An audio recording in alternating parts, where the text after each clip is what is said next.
Welcome to Salem புனிதாஸ் recipes. நீங்கள் பன்னீர் லவரா? உங்களுக்கு தான் இந்த ரெசிபி.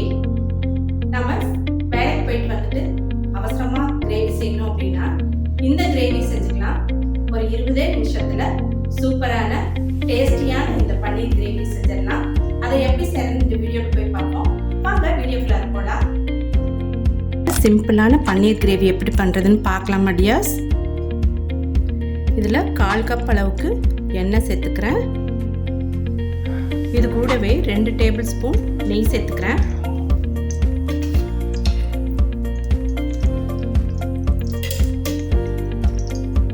இப்போ எண்ணெய் நல்லா காஞ்சிருச்சு பாருங்க. பொடியாக கட் பண்ண பெரிய வெங்காயம் 200 கிராம்ஸ் சேர்த்துக்கிறேன். இதை நல்லா கோல்டன் ப்ரௌன் ஆகிற வரைக்கும் நல்லா ஃப்ரை பண்ணிக்கலாம். ஆனியன் சீக்கிரமாக ஃப்ரை ஆகணும் அப்படின்னா நம்ம உப்பு சேர்த்துக்கலாம். இதில் நான் எல்லாத்துக்குமே தேவையான அளவுக்கு 1 டீஸ்பூன் அளவுக்கு உப்பு சேர்த்துக்கிறேன்.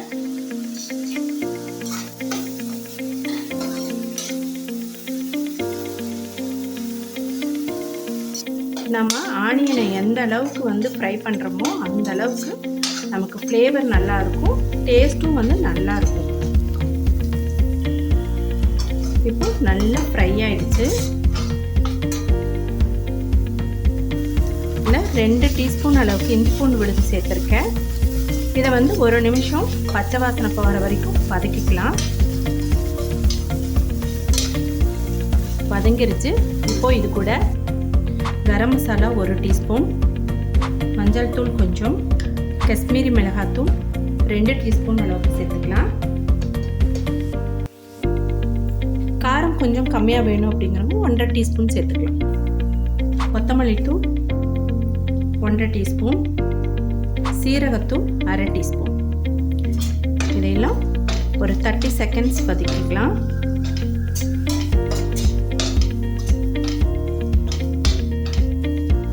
இதில் பெங்களூர் தக்காளி, பெரிய தக்காளியாக 3 தக்காளி சேர்த்து அரைச்சிருக்கேன். அதை இதோட சேர்த்துக்கலாம். சேர்த்துட்டு எண்ணெய் பிரியிற வரைக்கும் நல்லா வதக்கிக்கலாம்.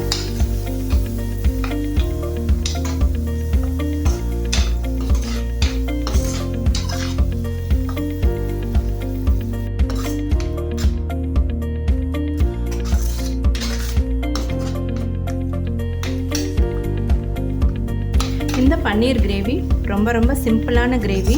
சீக்கிரத்தில் ஒரு 10 நிமிஷத்தில் செஞ்சிடலாம். ஈஸியாக ஆஃபீஸ்லேருந்து செஞ்சுட்டு சப்பாத்திக்கு மாவு பிசைஞ்சு நம்ம சப்பாத்தி சுட்டுக்கலாம். எண்ணெய் பிரிஞ்சு வந்துருச்சு. இதில் நம்ம இப்போது 10 முந்திரியை அரைச்சி சேர்த்துக்கலாம்.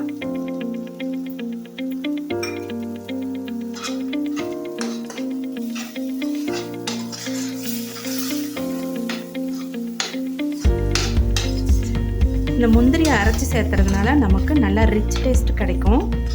நல்லா க்ரீமியாக இருக்கும்.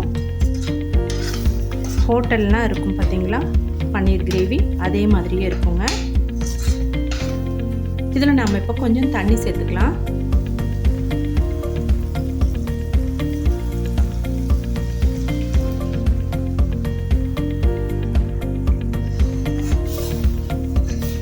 ஒரு 10 நிமிஷம் பச்சை வாசம் போகிற வரைக்கும் வேகட்டும். இப்போ நம்ம இந்த கிரேவிக்கு சேர்த்துன அத்தனை மஞ்சள் தூள், மிளகாத்தூள், கரம் மசாலா, கொத்தமல்லி தூள், சீரகத்தூள் எல்லாமே நம்ம எஸ்பிஆர் ஹோம்மேட் மசாலாவோட தான்.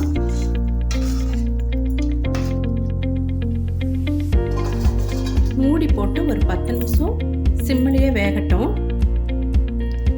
இப்போ பன்னீரை நம்ம ஃப்ரை பண்ணிக்கலாம். கிரேவி இன்னொரு அடுப்பில் வச்சுருக்கேன். நம்ம இந்த அடுப்பில் ஒரு இரும்பு வாணலி வச்சுட்டு கொஞ்சமாக எண்ணெய் சேர்த்துட்டு நம்ம பன்னீரை லைட்டாக வறுத்து எடுத்துக்கலாம்.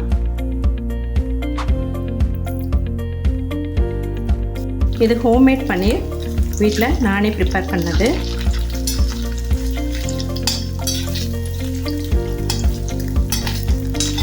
எல்லா பக்கமுமே திருப்பி விட்டு லைட்டாக ஃப்ரை பண்ணி எடுத்துக்கலாம்.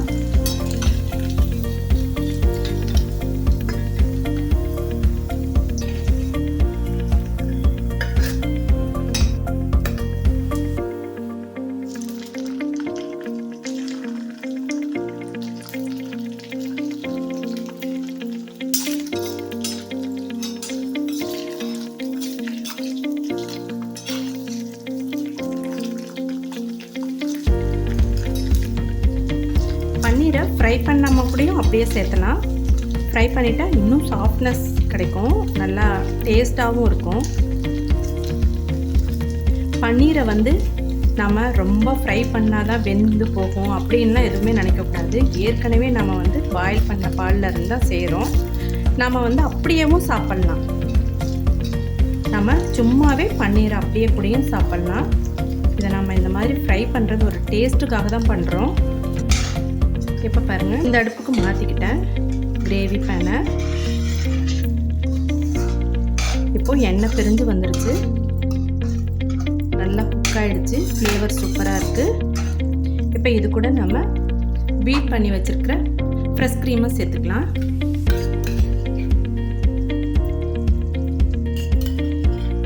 இது 2 டேபிள் ஸ்பூன் அளவுக்கு சேர்த்துக்கலாம்.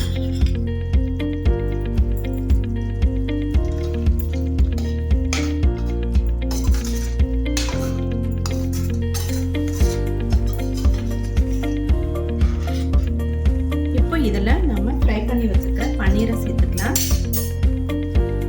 பாருங்கள், பன்னீர் எவ்வளோ சாஃப்டாக இருக்குது, பஞ்சு மாதிரி இருக்குங்க.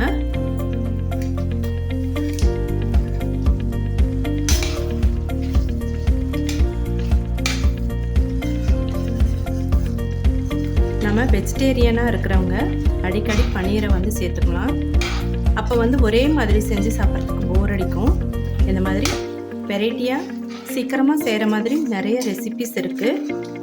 இதை மாதிரி செஞ்சுக்கிட்டா நமக்கு வேலை கம்மி, நல்ல டேஸ்டான ஒரு கிரேவியும் நமக்கு கிடைக்கும். இப்போது இது கூட நல்லா க்ரஷ் பண்ண கசூரி மேத்தி சேர்த்துக்கலாம். நல்லா 1 டேபிள் ஸ்பூன் அளவுக்கு சேர்த்துக்கலாம். இது நல்லா ஃப்ளேவரை கொடுக்கும் இந்த கிரேவிக்கு. மேஜிக் ஃப்ளேவருங்க இது.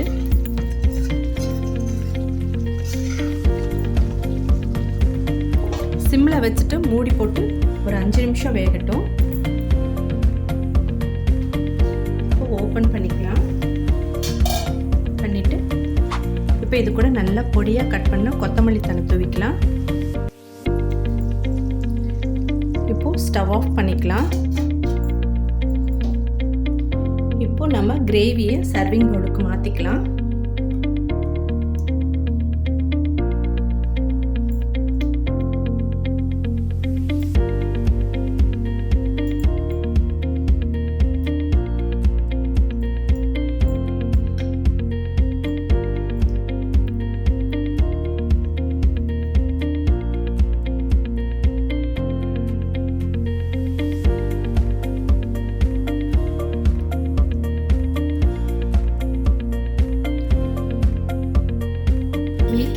நீங்களும் இதே மாதிரியே கிரேவி செய்யுங்க, எல்லாத்துக்கும் கொடுத்து அசத்துங்க.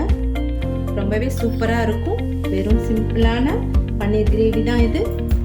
நீங்கள் ஹோட்டலுக்கே போக வேண்டியதில்லை, வீட்லேயே இந்த மாதிரி செஞ்சு கொடுத்தா சூப்பராக சாப்பிடுவாங்க. ட்ரை பண்ணி பாருங்கள், உங்களுக்கும் இது பிடிக்கும்.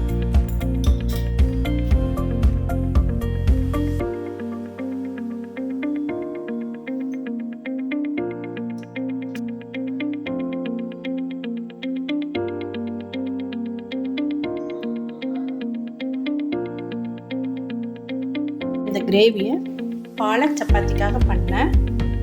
பாலக் சப்பாத்தியை சர்வ் பண்ணிக்கலாம். இது கூட நாம் கிரேவியும் நம்ம சர்வ் பண்ணிக்கலாம்.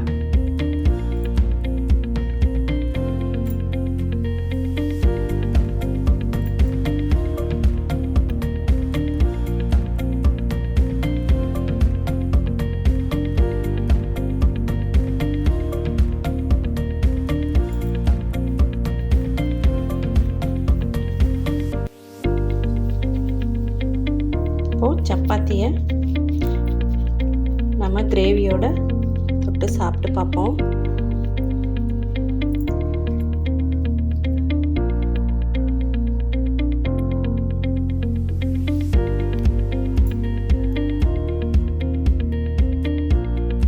இந்த கிரேவி நம்ம ஹோட்டலில் வாங்குகிற கிரேவி டேஸ்ட்லேயே இருக்குது. ரொம்ப ரொம்ப டேஸ்ட்டாக இருக்குது. இது பன்னீர் பட்டர் மசாலா மாதிரி இல்லாமல் இது பன்னீர் கிரேவி. இது இதனோட டேஸ்ட் வேறு, ஆனால் சூப்பராக இருக்குங்க. நீங்கள் இதே மாதிரி செஞ்சு சாப்பிட்டு பாருங்கள், எப்படி இருக்குன்னு உங்களுக்கே புரியும். இந்த ரெசிபி ரொம்பவே ஈஸியானது. வீட்டில் இருக்கிற பொருளை வச்சு நம்ம ஈஸியாக இந்த கிரேவி செஞ்சிடலாம். நீங்கள் செஞ்சு சாப்பிட்டு பார்த்துட்டு எப்படி இருக்குன்னு கமெண்ட் பாக்ஸில் சொல்லுங்கள். உங்களுக்கு இந்த வீடியோ ரொம்பவே யூஸ்ஃபுல்லாக இருந்திருக்குன்னு நினைக்கிறேன். இதே மாதிரி ஒரு யூஸ்ஃபுல்லான வீடியோவில் மீட் பண்ணலாம். தேங்க்யூ ஃபார் வாட்சிங். ஃப்ரெண்ட்ஸ், சேலம் புனிதாஸ் ரெசிபீஸை மறக்காமல் சப்ஸ்கிரைப் பண்ணுங்கள். ஃபுல்லாக வீடியோ பாருங்கள், பார்த்துட்டு ஒரு லைக் கொடுங்க. உங்கள் ஃப்ரெண்ட்ஸ் அண்ட்